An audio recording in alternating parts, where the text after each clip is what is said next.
नमस्कार दोस्तों, आपका अपने यूट्यूब चैनल नॉलेज जॉब सागर पे बहुत बहुत स्वागत है। दोस्तों, आज हम बात करेंगे हरियाणा स्टाफ सिलेक्शन में जो टीजीटी के स्क्रूटनी फॉर्म निकले हैं उनके बारे में। आज टीजीटी स्क्रूटनी फॉर्म की इसमें पूरी डिटेल में आपको जानकारी दी जाएगी। एक एक कॉलम का आपको बताया जाएगा कि वो किस तरह से भरना है। तो देखिए, सबसे पहले हम आपको जो ये नोटिफिकेशन आया, पब्लिक नोटिस आया है, इसके बारे में मैं थोड़ा सा बता देता हूँ। लेकिन उससे पहले दोस्तों एक छोटी सी रिक्वेस्ट है, आप प्लीज़ चैनल को सब्सक्राइब करिए ताकि आपके पास इसी तरह के इन्फॉर्मेटिव वीडियो पहुँचती रहे। और देखिए, इस वीडियो में काफ़ी टाइम लग सकता है क्योंकि इसमें बहुत ज़्यादा आप हर कॉलम पे हर हर किसी बात पे एक छोटी छोटी चीज़ों पे एक बारीकी से चर्चा होगी।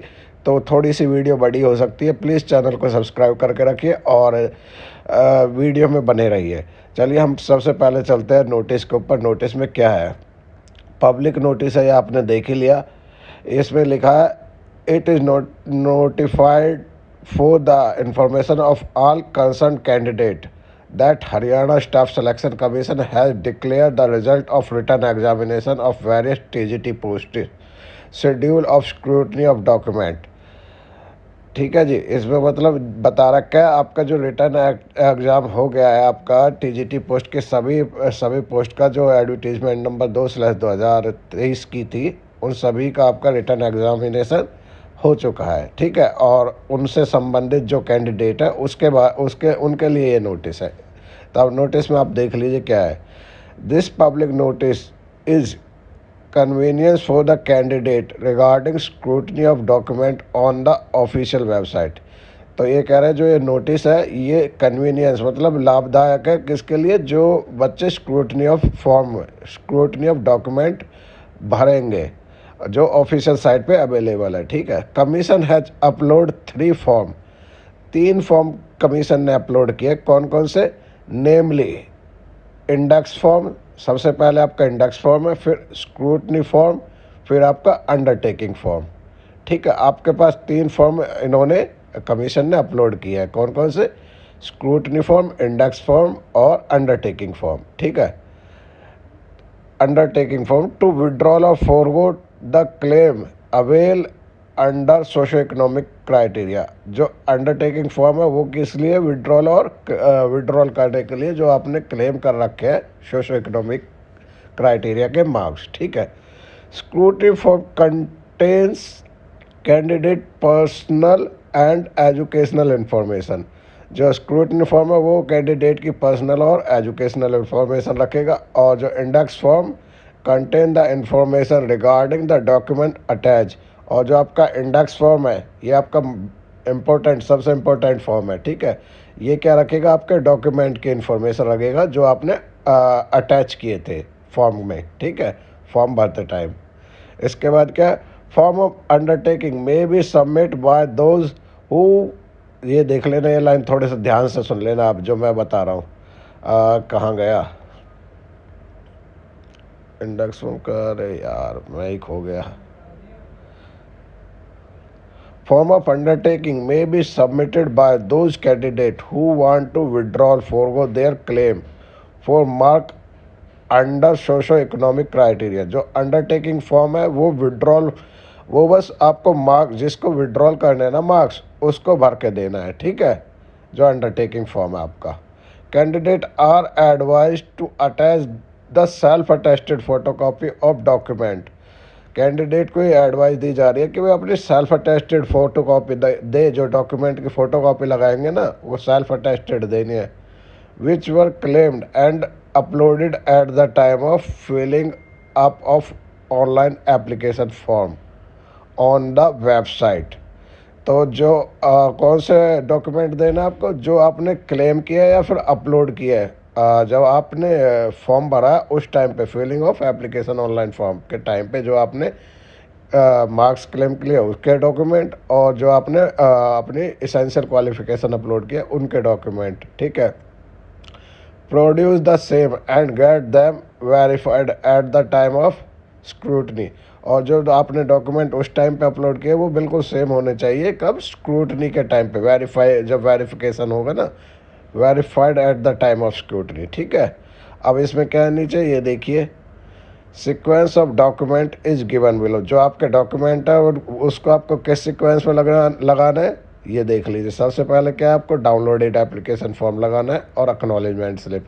जो आपने फॉर्म भरा था उस टाइम पे आपको एक रजिस्ट्रेशन फॉर्म निकल के आया होगा और एक एक्नॉलेजमेंट स्लिप निकल के आई होगी जिस पे फीस वगैरह होती है, ठीक है, वो लगानी है आपको। उसके बाद मैट्रिक सर्टिफिकेट, आपको 10वीं के सर्टिफिकेट लग रहे हैं, फिर 10th का लग रहा है, फिर ग्रेजुएशन का लग रहा है। अगर किसी ने पोस्ट ग्रेजुएशन लगाई है तो पोस्ट ग्रेजुएशन का लगना है। फिर आपके बीएड के सर्टिफिकेट लगेंगे, फिर आपका एस्टेट लगेगा। अगर किसी के पास एक्सपीरियंस है तो एक्सपीरियंस का सर्टिफिकेट लगेगा। सोशो इकोनॉमिक सर्टिफिकेट लगेगा। अगर किसी ने जैसे नो जॉब का लिया है या फादरलेस का लिया है तो उसका एक सर्टिफिकेट बना होगा, वो लगेगा, ठीक है। फिर इसके बाद कास्ट सर्टिफिकेट लगेगा आपका। फिर आपका पीडब्ल्यूडी या सब कैटेगरी सर्टिफिकेट, ये अगर किसी के पास है, सब कैटेगरी सर्टिफिकेट की वजह से ज़रूरत नहीं होती, फिर भी अगर किसी ने लगाया तो ये लगेगा, ठीक है। उसके बाद आपका रेजिडेंस लगेगा कि आप हरियाणा के निवासी है या नहीं है, ठीक है। फिर आपका लगेगा एनी अदर डॉक्यूमेंट। इसके अलावा अगर आपके पास कोई डॉक्यूमेंट है पोस्ट से रिलेटेड, आपसे की क्वालिफ़िकेशन से संबंधित, तो लगाइए। ऐसा नहीं है कि आपने कहीं से वो ब्लड डोनेशन का लगा दिया, इन चीज़ों का नहीं। आपको एनी अदर डॉक्यूमेंट का मतलब ये नहीं कुछ भी लगा दिया, आपकी पोस्ट से संबंधित, आपकी क्वालिफ़िकेशन से संबंधित, ठीक है।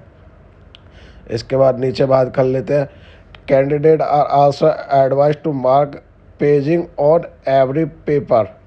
अपने पेपर पे मार्क कर दो, मतलब 1 नंबर 2 नंबर 3 नंबर डाल के रख लो जो आप फोटोकॉपी देंगे, ठीक है। इस हिसाब से paging on every paper and accordingly fill up the index form. और जो इंडेक्स फॉर्म दिया है उसके अकॉर्डिंग आपको फिलअप करना है। And tag all document in a file cover by clearly mentioned candidate name, roll number, name of post, advertisement number, category number, committee number, date of scrutiny on the file cover. ये इसके बाद कह रहे हैं जो आप document लगाएंगे उनको एक फ़ाइल में रख के अच्छे से एक सुंदर सा कवर लगा के उसमें क्या क्या मेंशन होना चाहिए, कैंडिडेट का नाम, रोल नंबर, कैंडिडेट की पोस्ट। जैसे किसी ने टीजीटी साइंस के लिए भरा है तो टीजीटी साइंस, अगर टीजीटी किसी ने म्यूजिक के लिए भरा है, आर्ट के लिए, मतलब जो भी जिसने भी भरा है जिस सब्जेक्ट का, वो लिखेंगे। फिर एडवर्टीजमेंट नंबर आपका 2/2023 है।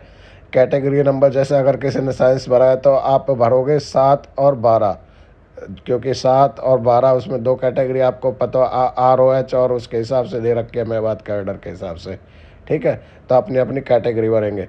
Committee and date of scrutiny on the file cover. देखिए कमेटी आपको नहीं लिखनी, कमेटी आपके वो अपने आप लिखेंगे, ठीक है। और date of scrutiny on file cover वो भी आप अपने आप ही लिख लेंगे, या फिर आप उस टाइम पे लिख लेना जिस टाइम पे आपका शेड्यूल दे रखा है, उस डेट पे लिखना है आपको, ठीक है। इसके बाद incomplete index and scrutiny form. अगर आपका इंडेक्स और स्क्रूटनी फॉर्म इनकम्प्लीट रहता है विद कटिंग और over writing will not be accepted. और आपके अगर कटिंग करते हो आप इसमें स्क्रूटनी फॉर्म में या फिर ओवर राइट करते हो, वो एक्सेप्ट नहीं किया जाएगा। इसलिए बहुत ध्यान से, बहुत आराम से भरना है, ठीक है। Candidate are also advise to bring all original document and downloaded application form acknowledgement at the time of scrutiny. और इन्होंने बोला है कि भाई कैंडिडेट को अपने ओरिजिनल डॉक्यूमेंट और एक्नॉलेजमेंट स्लिप और आपको वो एप्लीकेशन फॉर्म अपने साथ रखना है ओरिजिनल, ठीक है। ये आपका हो गया। अब इसके बाद चलते हैं हम, सबसे पहले देखिए बच्चों को बहुत ज़्यादा दिक्कत आ रही थी, जिसमें हम चलते हैं सबसे पहले इंडेक्स फॉर्म पे। इंडेक्स फॉर्म आपका मैंने यहाँ पे एक फॉर्म भर रखा है, इसमें आपको मैं सारी डिटेल बताऊँगा, आपको बता दूँगा ये कैसे कैसे आया है, ठीक है, कहाँ से भरा गया है। देखिए सबसे पहले ये जैसे मैंने टीजीटी साइंस के लिए भरा है, आप अपनी अपनी पोस्ट के हिसाब से भर सकते हैं। देखिए सबसे पहले क्या है, for the post of TGT science, यहाँ पे आपको साइंस लिखना है, ठीक है। Advertisement number 2/2023, category number just science का है 7 और 12, 7 एंड 12, ठीक है। और आपको एक बात बता देता हूँ मैं, ये देखिए मैंने स्मॉल में भर रखा है, लेकिन आपको पूरा फॉर्म जितना पॉसिबल हो आप कैपिटल में भरेंगे, ठीक है। कैपिटल लेटर में आपको पूरा फॉर्म भरना है, आपको स्मॉल लेटर यूज़ नहीं करने, ठीक है। और ना ही आपको कटिंग करनी है, ठीक है। और मैं उसका जब अगर कुछ इसमें दिक्कत आती है तो उसका भी समाधान बताऊंगा, वीडियो के लास्ट में बताऊंगा वो, ठीक है। तो आपको पूरा पेपर उसमें भरना है, ठीक है। अब देखिए यहाँ पे मैंने क्या साइंस लिखा है, यहाँ पे उसकी कैटेगरी नंबर लिख दी, यहाँ पे डेट लिख दी, जिस डेट को भी आपका डॉक्यूमेंट वेरिफिकेशन होना है वो लिख दी, ठीक है। यहाँ पे मैंने रोल नंबर लिख दिया, कैटेगरी एससी लिख दी, कोई एससी में एससी लिखो, कोई ईडब्ल्यूएस में ईडब्ल्यूएस लिखो, कोई बीसी में बीसी लिखो, कोई जर्नल में जर्नल लिखो, ठीक है। इसके बाद कैंडिडेट नेम कैपिटल लेटर में लिखना है, फादर नेम कैपिटल लेटर में लिखना है, ठीक है। अब यहाँ पे देखिए ये जो आपके फॉर्म है इसमें बच्चे बहुत ज़्यादा कंफ्यूज हो रहे हैं और बहुत ज़्यादा गलती भी कर रहे हैं, तो मैं आपको बिल्कुल बारीकी से समझाऊंगा। अगर आपने ये वीडियो लास्ट तक देख ली, आपके स्क्रूटनी फॉर्म में बिल्कुल भी गलती नहीं हो सकती, इस बात की गारंटी मैं लेता हूँ, ठीक है। लेकिन आपको प्लीज़ चैनल को सब्सक्राइब करना पड़ेगा, क्योंकि मैं बहुत मेहनत करता हूँ आपके लिए। इसके बाद चलिए हम अपनी वीडियो पे चलते हैं। स्क्रूटनी परफॉर्मा, देखिए स्क्रूटनी परफॉर्मा में क्या है, यहाँ पे आपको 4-5 कॉलम दे रखे हैं, मैं आपको एक बार बता देता हूँ। सबसे पहले इधर से सीरियल नंबर दे रखे हैं, डॉक्यूमेंट और सर्टिफिकेट, फिर दे रखा है certificate number, issuing date, issuing authority, number of page, serial number of page, और फिर यहाँ पे रिमार्क, ठीक है। अब इन सभी का मैं आपको मतलब भी समझाऊंगा एक बार। देखिए सीरियल नंबर 1 2 3 4 5 20 तक दे रखे है, ठीक है। अब देखिए सबसे पहले पे क्या है, स्क्रूटनी परफॉर्मा। स्क्रूटनी परफॉर्मा जो आपका ये है सबसे ऊपर यही लगेगा, ठीक है। जब आप डॉक्यूमेंट अपना वेरिफिकेशन कराएंगे तो सबसे ऊपर आपका स्क्रूटनी परफॉर्मा लगेगा। इसका आपके पास कोई नंबर नहीं है, कोई सर्टिफिकेट नंबर नहीं है, क्योंकि ये आप डाउनलोड करेंगे। इसकी कोई इशूइंग डेट नहीं है और ना ही इसकी इशूइंग अथॉरिटी है कोई, ठीक है। तो आपको क्या भरना है यहाँ पे, सबसे पहले यहाँ पे भरना है आपको page number, number of page भरना है। आपके जितने भी आप ये मतलब ये भरेंगे, आपके मेरे ख्याल से मैं आपको एक बार काउंट करके बता दूँगा, आपके करीब 5 पेज होंगे। इसमें आपके कौन कौन से होंगे, देखिए एक तो आपका होगा ये इंडेक्स फॉर्म, ठीक है। और एक आपका होगा अंडरटेकिंग, अगर आप अंडरटेकिंग देते हैं तो 2। एक आपका होगा स्क्रूटनी फॉर्म, उसमें 2 पेज है, तो आपके टोटल 4 पेज हो रहे हैं, ठीक है। अगर इनमें से अगर आपका कोई नहीं बैठता, जैसे आपको मान लो अगर आपको वो अंडरटेकिंग नहीं देनी, अंडरटेकिंग बस उनको देनी है जिन्होंने अपने जिनको क्लेम वापस लेना है, विड्रॉल करने नंबर, ठीक है। अगर किसी को कोई भी पेज हटता है तो वो कम हो जाएगा। अगर जैसे अंडरटेकिंग हटा देते हैं तो उनके 3 रह जाएंगे, ठीक है। तो अब आगे बात करते हैं हम, पेज नंबर हो गया स्क्रूटनी फॉर्म का। इसके बाद number of serial number of page, तो ये बताना है आपका कौन से सीरियल नंबर पे लगा रखा है। आपने ये 1 पे लगाया है, सीरियल नंबर 1 पे लगाया है, ठीक है। रिमार्क, इसमें अगर आपको कुछ भी रिमार्क डालना है कि भाई मेरे इतने पेज है, या फिर मेरा मैंने इसमें अंडरटेकिंग हटाई है, अंडरटेकिंग जोड़ी, अगर आप चाहो तो वैसे लिखने की ज़रूरत है नहीं रिमार्क, ठीक है। मैं बता दूंगा रिमार्क किस लिए होता है। इसके बाद देखिए सेकंड क्या है, डाउनलोडेड एप्लीकेशन फॉर्म। आपको डाउनलोडेड एप्लीकेशन फॉर्म, इसमें भी कोई ऐसा नहीं होता, सर्टिफिकेट नंबर नहीं होता, इशूइंग डेट नहीं है और इशूइंग अथॉरिटी भी नहीं है। इसके भी आपको ये डाउनलोडिंग एप्लीकेशन फॉर्म के पेज गिनने पड़ेंगे, आपके 2 या 3 पेज होंगे, 2 होंगे मेरे ख्याल से। एक तो आपका होता है वो एप्लीकेशन फॉर्म और एक आपकी अंडरटेकिंग होती है, तो 2 फॉर्म होते हैं, ठीक है। यहाँ पे आपको 2 लिख लेना, जितने पेज आपके निकलेंगे वो आप काउंट करके लिख लेना, ठीक है। फिर आपका सीरियल नंबर यहाँ पे 2 हो गया, क्योंकि आप ये दूसरे नंबर पे लगा रहे हो, ठीक है। इसके बाद आते हैं मैट्रिकुलेशन सर्टिफिकेट। मैट्रिकुलेशन सर्टिफिकेट में सबसे ऊपर सर्टिफिकेट, सबसे पहले आपको सर्टिफिकेट नंबर लिखना है, फिर आपको इशूइंग डेट लिखनी है, फिर आपको लिखना है इशूइंग अथॉरिटी। जैसे सेक्रेटरी, जिन्होंने हरियाणा से करी है उनके करीब करीब सेक्रेटरी होगी, ठीक है। जो इशूइंग अथॉरिटी होगी 10वीं की 12वीं की और 10वीं 12वीं की जो इशूइंग अथॉरिटी होगी इनकी सेक्रेटरी होगी, अगर जिन्होंने हरियाणा से करी है।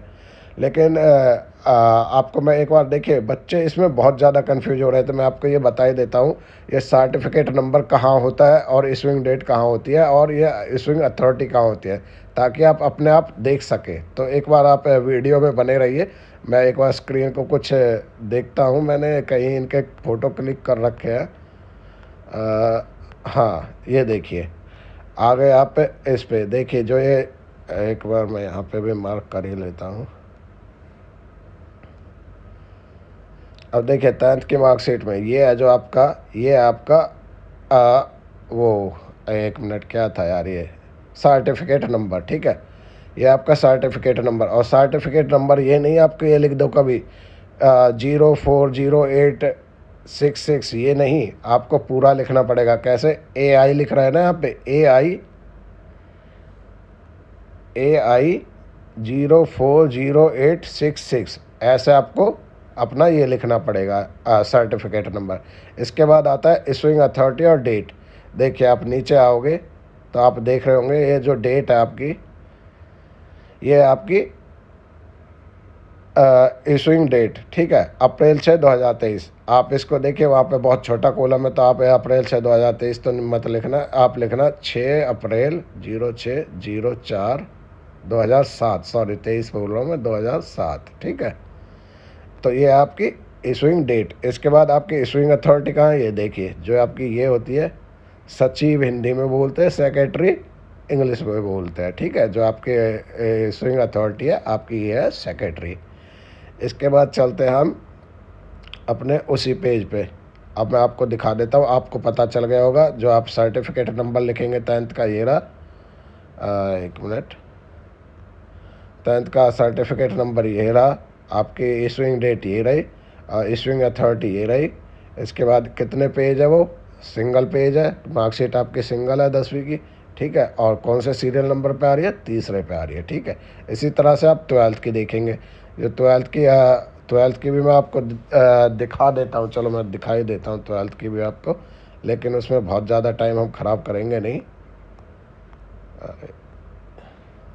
हाँ ये देखिए, ये 12th के आप ये देख रहे होंगे जहाँ पे लिखा है SSCE/2010/ ये नंबर, इसके बाद ये नंबर लिखना है, ठीक है। पूरा नंबर लिखना है SSCE/2010 और फिर ये नंबर।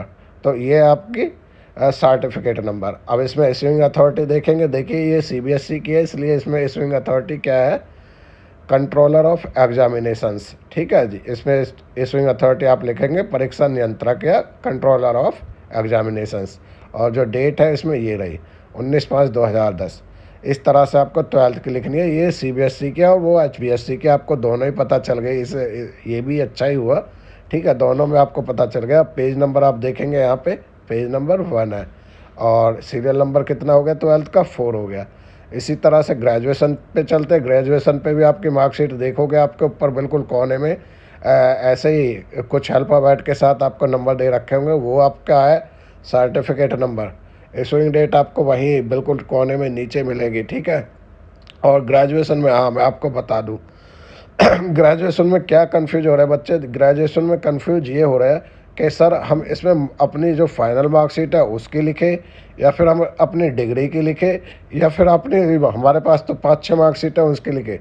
तो मैं आपको बता देता हूँ, ग्रेजुएशन में आपको डिग्री की लिखनी है, ठीक है। आप मार्कशीट की नहीं लिख सकते। क्यों नहीं लिख सकते? क्योंकि मार्कशीट में दिक्कत ये है, आपके पास 6 मार्कशीट है, आप 6 मार्कशीट के नंबर कहाँ तक लिखेंगे, ठीक है। तो आपको डिग्री की लिखनी है, जो आपकी ग्रेजुएशन की डिग्री है उसके कोने पे ये लिखा होगा आपका डिग्री नंबर, ये जो सर्टिफिकेट नंबर है। उसके बाद जो जिस डेट को इशू हुई है वो लिखना है। फिर आपके सेक्रेटरी ने इशू की है या एग्जामिनेशन कंट्रोलर ऑफ एग्जामिनेशन ने इशू की है, वो भी वहीं पे आपको मिल जाएगा। फिर यहाँ पे नंबर ऑफ पेज 1 लिख देना, ठीक है। और इसके बाद सीरियल नंबर हो गया 5। अब इसके जो रिमार्क देखिए यहाँ पे काम आएगा, रिमार्क आपका यहाँ पे काम आएगा। आप क्या लिखोगे यहाँ पे, 6 सेमेस्टर मार्कशीट और 1 डिग्री, ठीक है। ये आपके हो गए, ये आपका हो गया रिमार्क में। इसका मतलब आप ये भी बता रहे हैं भाई ये तो मेरी डिग्री तो है ही है, इसके साथ साथ मेरे 6 सेमेस्टर के मार्कशीट भी है और मेरी डिग्री भी है, ठीक है। डिग्री लिखने की तो खैर यहाँ पे ज़रूरत नहीं है, लेकिन 6 सेमेस्टर मार्कशीट आप लिख सकते हैं, ठीक है। इसके बाद आपने अगर पोस्ट ग्रेजुएशन कर रखे है तो पोस्ट ग्रेजुएशन में भी सेम ही चलेगा। आपको डिग्री के यहाँ पे नंबर लिख देना है, आपको इशूइंग डेट लिख देनी है, इशूइंग अथॉरिटी लिख देनी है, नंबर ऑफ 1 लिख देना है, ठीक है, नंबर ऑफ पेजेस में। और यहाँ पे आपको वो सीरियल नंबर लिख देना। देखिए अगर आपके पास नहीं है तो आपका सीरियल नंबर देखिए 5 के बाद मैंने यहाँ पे 6 लिखा है। ये नहीं कि यहाँ पे अगर यहाँ पे 7 है तो आप 7 ही लिखोगे, आपका सीरियल नंबर चेंज हो जा रहा है। आपको इसमें डॉक्यूमेंट के हिसाब से सीरियल नंबर लिखना है, इसके लिस्ट के हिसाब से नहीं लिखना, ठीक है। तो आपका जो सीरियल नंबर है यहाँ पे 6 होगा, ठीक है। आप यहाँ पे भी अपने लिख सकते हो 4th सेम मार्कशीट या जो भी है। इसके बाद चलते हैं एनी हायर एजुकेशन, अगर है तो आप डाल सकते हो और नहीं है तो नहीं डालोगे। देखिए 5 के बाद 6 आ गया, 6 के बाद 7 कहाँ पे आया हमारा 9th पे। इसमें क्या है एस्टेट की डिटेल पूछे, एस्टेट की आप वो बता दोगे। अब वही कोने पे आपको मिलेगी जो सर्टिफिकेट नंबर है, इशूइंग डेट आपको नीचे मिलेगी लेफ़्ट हैंड साइड पे, और राइट हैंड साइड पे इशूइंग अथॉरिटी मिल जाएगी। आपको बताना है कितने पेज में है, आपके 1 है और सीरियल नंबर 7 है, ठीक है। इसी तरह से आप कास्ट सर्टिफिकेट में बहुत सारे बच्चों को दिक्कत आ रही थी, मैं आपको दिखा देता हूँ। कास्ट सर्टिफिकेट में अगर आपको कास्ट नंबर कहाँ से लिखना है,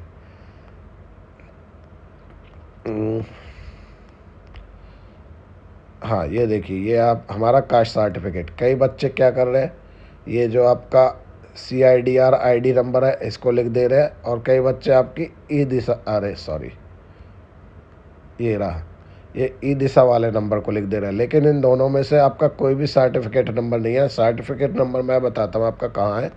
जो आपका ये सीरियल नंबर है ना SC 2019-12, ये है आपका कास्ट सर्टिफिकेट, ठीक है जी। आप इसको डालोगे, ठीक है। और इशूइंग अथॉरिटी भी इसमें मैं आपको दिखा देता हूँ। ये देखिए, ये नायब तहसीलदार ने बनाया। इसको 2 ही बना सकते हैं, या तो तहसीलदार या नायब तहसीलदार, और उन दोनों का ही वैलिड होगा, ठीक है। तो आपको इशूइंग अथॉरिटी पता चल गई और सर्टिफिकेट नंबर भी। और देखिए डेट आपको यहाँ देख ही रहे होंगे 7/2/2019, ये आपकी कास्ट सर्टिफिकेट में। आप यहाँ पे देखेंगे ऊपर वाले नंबर ई दिशा और CIDR ID नंबर वाले नहीं लिखेंगे, आपको ये वाला नंबर लिखना है, सीरियल नंबर वाला। अब चलते हैं हम अपने पेज पे ही। हाँ जी, हम पहुँच गए, कास्ट सर्टिफिकेट हो गया। सब कास्ट सर्टिफिकेट अगर किसी के पास है तो आप लगा सकते हैं, अगर नहीं है तो यहाँ पे NA नॉट एप्लीकेबल भी लिख दोगे, या फिर आप डैश लगा देना, ठीक है। बिल्कुल छोटा सा डैश लगाना है आपको, ऐसे नहीं बहुत बड़ा लगा दे, ठीक है। आपको डैश लगा देना है जो आपके पास नहीं है। फिर रेजिडेंस में भी सेम ही है। रेजिडेंस में आपको देखिए जो आपका सीरियल नंबर होगा वो नीचे होगा। रेजिडेंस का भी मैं आपको दिखाई देता हूँ, जब वीडियो इतनी बड़ी हो रही है तो कोई बात नहीं, लेकिन आपके काम की है। देखिए ये है आपका, यहाँ पे ये नंबर लिखा है ना जहाँ पे 22,993, ये है आपका सर्टिफिकेट नंबर। आपका ये कोई सर्टिफिकेट नंबर नहीं होता, ये कभी ये लिख दो 10, ये ई दिशा वाला, ठीक है। ये आपका सर्टिफिकेट नंबर। आपकी इशूइंग डेट यहाँ पे लिखे 19/7/2007, और आपका जो अथॉरिटी है ये देखिए, जो स्टैंप लग रहा है तहसीलदार फरीदाबाद है, जैसे मेरी, तो ये फरीदाबाद की है, ठीक है। ये आपको पता चल गया। अब रेजिडेंस का भी। अब इसके बाद चलते हैं सोशो इकोनॉमिक क्राइटेरिया वाले पे। देखिए इसमें सिंपल सा फंडा है, मैं आपको एक बार समझा देता हूँ, आप समझ जाएंगे सभी का, इसलिए मैं आपको एक का ही समझा रहा हूँ। नो जॉब सर्टिफिकेट, अगर आपने नो जॉब का सर्टिफिकेट बनवाया, किससे किससे बनवाया होगा, वो तहसीलदार से होगा या फिर नायब तहसीलदार का होगा, ठीक है। तो उसमें क्या होगा, आपको एक सर्टिफिकेट नंबर दिया होगा उन्होंने, या तो अगर किसी ने हाथ से बनवाया तो हाथ से लिख के दिया होगा, और किसी ने कंप्यूटर के थ्रू बनवाया है तो वैसे दिया होगा। इसके बाद इशूइंग डेट, जिस डेट को बनवाया, इशूइंग अथॉरिटी या तो तहसीलदार होगी या फिर नायब तहसीलदार होगी। पेज 1 ही होगा, और सीरियल नंबर देखिए 9 के बाद 10 आ गया हमारा, ठीक है। ऐसे चलना है, जो जो डॉक्यूमेंट लगाने हैं उसके हिसाब से आपको सीरियल नंबर लगाने हैं, यहाँ के हिसाब से नहीं लगाने, ठीक है। जो आप डॉक्यूमेंट लगाएंगे उसके हिसाब से। अगर विडो का है तो आप देखिए, अगर इसमें से किसी का भी है तो आप लगा सकते हैं। अब देखिए एक्सपीरियंस का इसमें थोड़ा सा पंगा पड़ेगा, वो मैं आपको बता देता हूँ। Experience certificate of socio economic criteria, देखिए इसमें क्या है, आपको क्या दे रखा है। एक तो आपका जो एक्सपीरियंस है वो किससे, डायरेक्टर ऑफ एजुकेशन से स्टैम्प्ड या साइन होने चाहिए, ठीक है, वो चलेगा बस, और कोई भी आपका नहीं चलेगा। इसके बाद देखिए इसमें क्या है, जो इसमें आप 3 बार के एक्सपीरियंस लगा सकते हैं। मान लो अगर किसी ने 2 साल पहले कहीं करी है, 1 साल अलग करी है, 2 साल अलग किया है, तो वो भी आप लगा सकते हो। आपको वैसे मैं बता दूं, टीचिंग एक्सपीरियंस ज़्यादातर आपका नहीं माना जाएगा, क्योंकि ना इसमें बहुत सारे पंगे आपके आएंगे। अभी तो एक क्राइटेरिया ये भी है कि भाई आपका सेम सब्जेक्ट में ही टीचिंग एक्सपीरियंस काउंट होगा। अगर किसी ने टीजीटी ड्राइंग में किया है तो उसका ड्राइंग में ही काउंट होगा, कोई एसएसटी पढ़ाता है तो उसका एसएस में ही काउंट होगा, ठीक है। तो इस तरह के बहुत सारे पंगे हैं, तो ये भी आपको समझ में आ गया होगा। अगर आप किसी के पास है तो ये देखिए, यहाँ पे आपको फिर वो सर्टिफिकेट नंबर डाल देना है, फिर इशूइंग डेट डाल देनी है, फिर इशूइंग अथॉरिटी आपका डायरेक्टर ऑफ एजुकेशन होगा, फिर यहाँ पे पेज डाल देना है, कितने पेज का है, सिंगल पेज का है तो फिर, और इसके बाद सीरियल नंबर जहाँ 10 है तो इसके बाद अगर आपके पास है तो 11 डाल देना, ठीक है। इसके बाद एनी डॉक्यूमेंट, अगर आपके पास कोई और डॉक्यूमेंट है तो आप यहाँ लगा सकते हैं, नहीं तो कोई बात नहीं। अब इसके बाद देखिए यहाँ पे, देखिए ये क्या, यहाँ पे बहुत बच्चे कंफ्यूज हो रहे हैं। Total pages attach to 1 to कितने कितने पेज आपने अटैच करे, 1 से।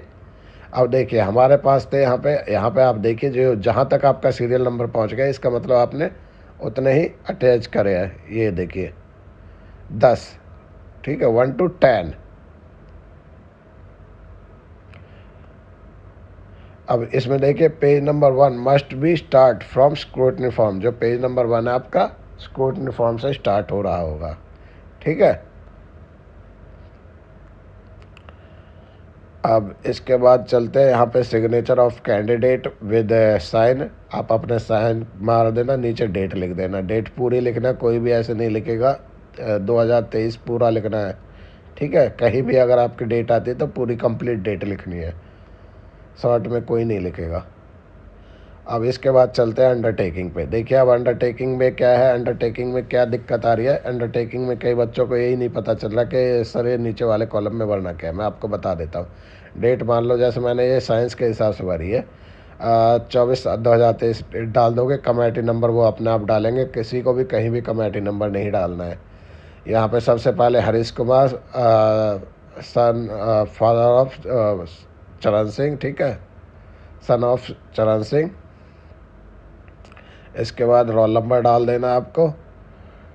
इसके बाद आपको do you hereby undertaking that I have applied for the post of, यहाँ पे अपनी पोस्ट डाल देनी है, टीजीटी साइंस, सारी चीज़ें कैपिटल में डालनी है। एडवर्टीजमेंट नंबर डाल देनी है 2/2023, कैटेगरी नंबर डाल देनी है 7 और 12। ये साइंस के हिसाब से मैंने भर रखा है, आप अपने हिसाब से भरेंगे, ठीक है। यहाँ पे देखिए, यहाँ पे क्या आएगा, यहाँ पे आएगा आपका no family member in government job. अगर आप जैसे मान लो गवर्नमेंट जॉब का छोड़ना चाहते हो तो ये आएगा। अगर आप किसी और का फादरलेस का छोड़ना चाहते हो तो यहाँ पे फादरलेस चाइल्ड आ जाएगा। जो भी जिसका भी आप छोड़ना चाहते हो, विडो का छोड़ना चाहते हो, किसी का भी, या फिर डिनोटिफाइड ट्राइब्स का छोड़ना चाहते हो, जो भी आप छोड़ना चाहते हो आप वो यहाँ पे मेंशन कर देंगे, ठीक है। इसके बाद क्या है, now I want to withdraw my claim of socio economic under the head of no family member in the government job. ये वाला क्लेम मैं अपना विड्रॉल करना चाहता हूँ, ठीक है। That I said undertaking is big field and signed by me. तो ये अंडरटेकिंग जो फील की गई है, मेरे द्वारा की गई है। यहाँ पे आपको सिग्नेचर कर देना है अपने, यहाँ पे अपना नाम डाल देना, फादर नेम डाल देना, रोल नंबर डाल देना, यहाँ पे आपके थंब इम्प्रेशन लगेगा, अंगूठे का निशान, ठीक है। ये आपका वहीं पे लगेगा उनके सामने ही, आप ऐसे नहीं है कि घर से ही लगा के चले गए, ठीक है जी। ये आपका हो गया अंडरटेकिंग, हो गया आपका फॉर्म ऑफ स्क्रूटनी हो गया। अब इसके बाद आपका एक फॉर्म और रहता है, मैं वो भी आपको दिखा देता हूँ। ये देखिए, इसका मैंने फॉर्मेट भर रखा है, मैं आपको भरा हुआ है दिखा देता हूँ। आप यहीं पे एक बार स्क्रीन पे बने रहिए।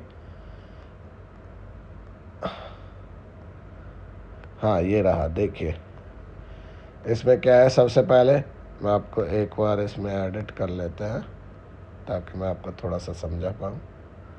हाँ देखिए, सबसे पहले आपको डेट भर देनी है ऊपर।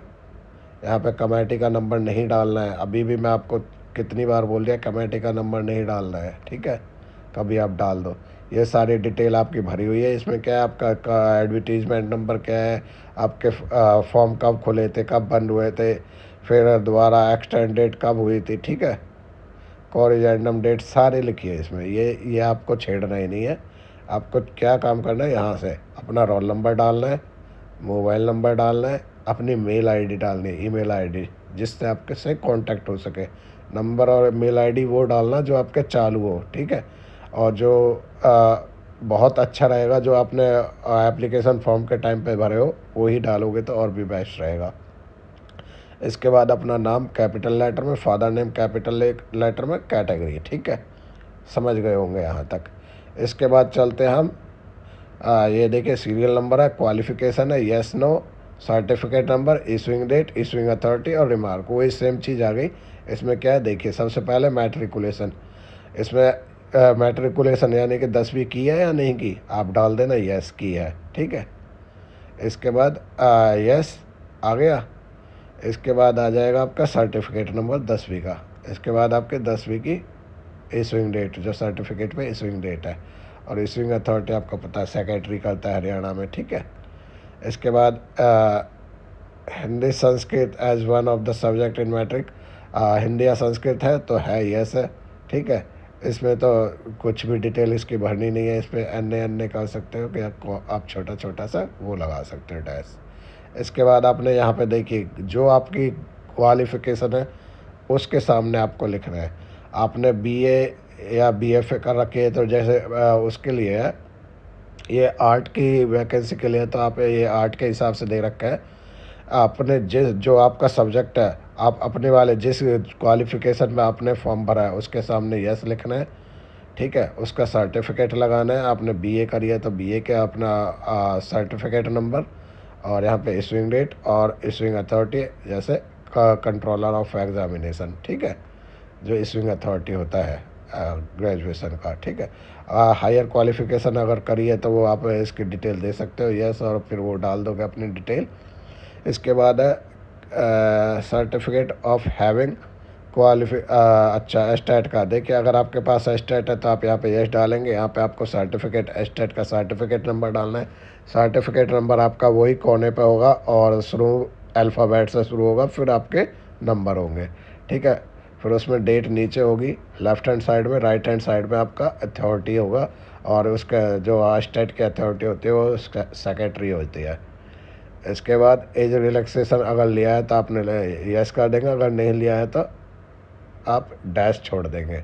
एन ए आप नहीं लिखना किसी में भी, आप डैश छोड़ देना, ताकि अगर वहाँ पे एन ए करने की नौबत आए तो आप इसको एन ए बना सको, ठीक है। नॉट एप्लीकेबल होता है एन ए का मतलब। इसके बाद आप देखिए कास्ट सर्टिफिकेट, अगर आपने कास्ट सर्टिफिकेट लगाया, आप किसी भी कास्ट से बिलोंग करते हैं, SC BC BCA BCB किसी से भी, तो यहाँ पे आप यस लिखेंगे। अगर नहीं करते हैं तो यहाँ पे एन ए नॉट एप्लीकेबल भी नहीं लिखना, आप डैश ही लगाना, ठीक है। फिर आपका वो कास्ट सर्टिफिकेट कहाँ से, किसने कौन सी अथॉरिटी से ऑथराइज है, तो ये कास्ट सर्टिफिकेट तहसीलदार और नायब तहसीलदार ही बनाते हैं, ठीक है। इसके बाद सब कैटेगरी आप अगर चाहो तो आपका अगर है तो आपके पास लगा सकते हो, नहीं है तो नहीं लगाओगे। रेजिडेंस का, रेजिडेंस अगर आपके पास है तो आप जो भी हरियाणा का है वो तो यस लगाएंगे ही लगाएंगे 100%, ठीक है। उसका फिर आप सर्टिफिकेट नंबर, मैंने आपका रेजिडेंस सर्टिफिकेट में आपको दिखा दिया था कहाँ पे होता है, उसकी अब मैंने इशूइंग डेट भी आपको बता दी थी, और इसके बाद मैंने आपको अथॉरिटी भी बता दी, तहसीलदार या नायब तहसीलदार ही इसको बनाता है। इसके बाद देख लीजिए incomplete form with cutting and over writing will not be accepted. अगर इसमें आप इसको अनकम्प्लीट छोड़ देते हो या कटिंग कर देते हो या ओवर राइट करते हो तो ये एक्सेप्टेड नहीं होगा, ठीक है। ये आपके ऑफिसर, जो वहाँ पे आपके ऑफिसर होंगे उनके यूज़ के लिए है, इसमें आपको कुछ भी नहीं करना। इसके बाद इसका एक सेकंड पार्ट और होता है, मैं वो भी दिखा देता हूँ आपको। हाँ ये रहा, ये देखिए सोशो इकोनॉमी वाला है ये, इसमें ये पहले से भी आपको मैंने बता ही दिया, अभी भी मैं दोबारा बता देता हूँ। ये आपको वो सारी कंडीशन दे रखी है जिसमें आप सोशो इकोनॉमिक क्लेम कर सकते हो। जो आपकी फैमिली की जो डेफिनेशन बता रखी है आपको, ये बता रखी है, ठीक है। Neither himself nor a person from amongst the application family his was, जो भी है मतलब घर में कोई भी सरकारी जॉब नहीं होना चाहिए, वो सारे आपको पता है। अगर देखिए आपने क्लेम किया है, claim in online application form, अगर आपने क्लेम किया है ऑनलाइन एप्लीकेशन फॉर्म में तो यस लिखना है, अगर आपने नहीं किया है तो नो लिखना है, ठीक है। और देखिए, अगर आपने क्लेम किया है और आपके पास सर्टिफिकेट है तो आप उस सर्टिफिकेट का नंबर डालेंगे, इशूइंग डेट डालेंगे, तहसीलदार द्वारा, आपका तहसीलदार या नायब तहसीलदार द्वारा ही ये मान्य होगा जो आपका नो जॉब का सर्टिफिकेट है। देखिए यहाँ पे लिखा भी है, certificate should be verified by the tehsildar और नायब तहसीलदार, और किसी का चलेगा नहीं, ठीक है। इसके बाद जो सेकंड है वो सेम ऐसा ही है, अगर आप विडो है तो आप यस डालेंगे, उसका फिर सर्टिफिकेट नंबर डालेंगे, इशूइंग डेट डालेंगे, तहसीलदार और नायब तहसीलदार का ये चलेगा, ठीक है। मतलब इसमें जो आपका जो भी आप सोशो इकोनॉमिक वाले अगर कोई सर्टिफिकेट बनवाते हो तो वो नायब तहसीलदार या तहसीलदार से साइन होना चाहिए, ठीक है। इसमें देखिए एक्सपीरियंस में थोड़ा सा आपको बता दूँ, बाकी ये तीनों चारों कॉलम सेम ही है, उस पर मैंने आपको बता ही दिया। एक्सपीरियंस में क्या है, experience of socio economic criteria. देखिए अगर आपके पास एक्सपीरियंस है तो आप यस लिखेंगे। आप एक बार ये पढ़ लीजिए, if must be annexure 3, annexure 3 आपका जो वो है ना, आपके एडवर्टीजमेंट दिया है उसमें होगा, आपको वो भरना पड़ेगा, ठीक है। And counter signed by the director education officer, sorry district education officer. तो जो आपके डिस्ट्रिक्ट एजुकेशन ऑफिसर है, इसको बोलते हैं डिस्ट्रिक्ट एजुकेशन ऑफिसर को डीईओ के साइन होने चाहिए, ठीक है। या फिर डायरेक्टर एलिमेंट्री एजुकेशन ऑफिसर, जो आपके डायरेक्टर एलिमेंट्री एजुकेशन है उसके साइन होने चाहिए उस पर जो आप सर्टिफिकेट लगाएंगे। इसके बाद टीचिंग एक्सपीरियंस, ये देख लीजिए, ये लाइन एक बार ध्यान से देख लीजिए, बहुत सारे बच्चों का डाउट आ रहा था। Teaching experience must be for the post of TGT in the relevant subject on the annexure 3। जो टीचिंग एक्सपीरियंस लगाएंगे आप रिलीवेंट सब्जेक्ट का लगाएंगे, और इसके लिए आपको एडवर्टीजमेंट में एक अनेक्सर 3 फॉर्म दे रखा होगा, आपको वो भर के देना पड़ेगा, given in the advertisement number. Annexure 3 है जो आपको एडवर्टीजमेंट में दे रखा होगा, ठीक है।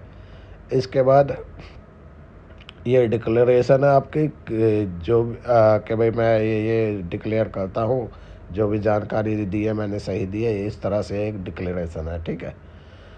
अगर मेरी जानकारी गलत होगी तो आप फॉर्म को रद्द कर दे जाए, इस तरह से कुछ डिक्लेरेशन होती है। तो इसको बहुत ज़्यादा टाइम ख़राब करने की ज़रूरत नहीं है, वीडियो पहले ही बहुत लंबी हो गई।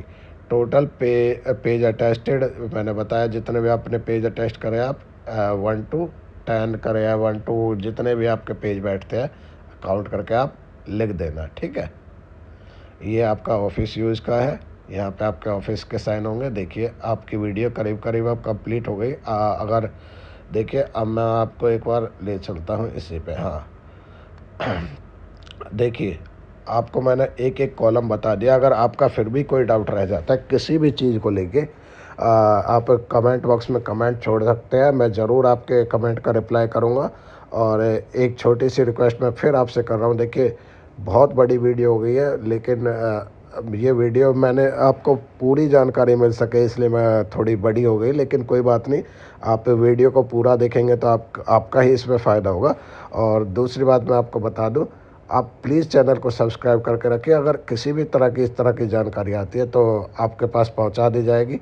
और फिर भी अगर आपको देखिए, और जितने भी मेरे ख्याल से जितने भी टीजीटी वाले जितने भी कैंडिडेट हैं, सभी को ये फॉर्म ऑफ स्क्रूटनी भरना ही पड़ेगा। तो आप जितना हो सके वीडियो को शेयर करिए, अपने सभी जितने भी आपके दोस्त हैं जिन्होंने टीजीटी के पेपर दिया है, एग्ज़ाम दिया है टीजीटी का, किसी भी सब्जेक्ट्स के दिया हो, आप उसको पास वीडियो को शेयर करिए और ज़्यादा से ज़्यादा देखिए, वीडियो को लाइक करिए और चैनल को प्लीज़ ज़रूर सब्सक्राइब करके रखिए, ताकि मुझे थोड़ा सा लगे कि हाँ भाई मैं जो काम कर रहा हूँ अच्छा कर रहा हूँ, और इससे कुछ लोगों का तो कम से कम फ़ायदा हो रहा है।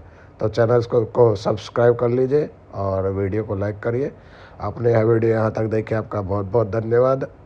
भगवान करे आपका दिन शुभ रहे और आप जल्दी टीचर के पद पर नियुक्त हो, ऐसी मैं कामना करता हूँ। धन्यवाद।